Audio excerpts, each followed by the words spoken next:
As a newly minted orthodontist, I was convinced I knew everything.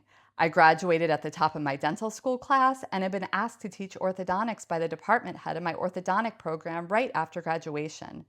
I'd even decided to add my own education on top of my formal assigned training. I scanned all the available orthodontic literature at my ortho program from 1972, the start of my formal training, to the early 1900s. I knew my stuff and was good at it. I can remember being in conversation with someone who had crooked teeth and imagining in my mind exactly where I would place braces on the teeth, how the wires would then move the teeth, and how I would make the teeth fit like gears. I could visualize in my mind what the teeth would look like. I might forget a person's name, but I had a photographic memory for their teeth and a clear vision of what they would look like when I finished. We dentists are actually a weird lot like that. I had white plaster models of before and after cases on display in a glass cabinet in my office, just like the orthodontist I went to as a 12-year-old boy. I proudly showed all these models of straight teeth to parents and kids. Then I started getting flyers in the mail, long before email, for a course by Dr. John Witzig. He was a general dentist teaching other general dentists to do orthodontics in weekend courses. He alleged that orthodontists were ruining faces and causing TMJ problems.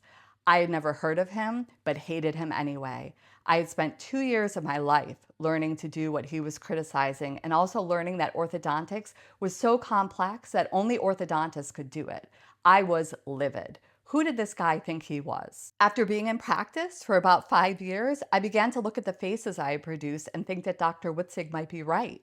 I felt guilty, but put those thoughts out of my mind since I didn't know anyone who had gone to his courses. When my best friend and best referring dentist invited me to lunch and asked me why I took teeth out so often and didn't treat earlier, I was totally embarrassed.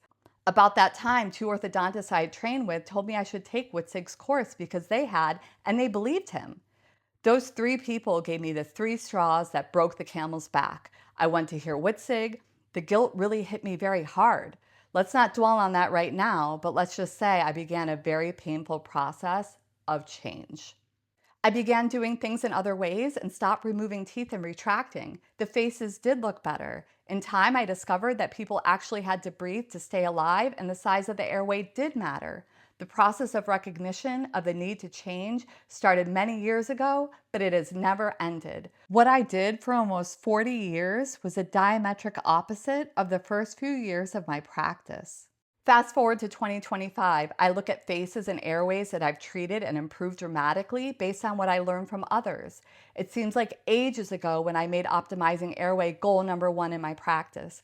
I can't imagine not making that top of the list of must-haves. I look at kids today and I know they've been retracted like I used to do. I feel bad for them. I look at adults I meet in social situations whose faces have been devastated and sometimes question them about their health. When they confirm my suspicion that they have severe OSA, I remember when I was doing treatment, which I now know caused that very issue for others. I quietly think of those people who helped put me over the edge and start thinking in a different way. I'm committed to being that catalyst for making that change in other doctors' thinking patterns. If I do that, I have a much better chance of helping the world be a safer, healthier place. This sounds corny, but I'm not a young man, and I think of the legacy I want to leave behind. Will the world be a better place because others help change my thinking? Will my efforts do the same? I hope so. I'm trying. Are you?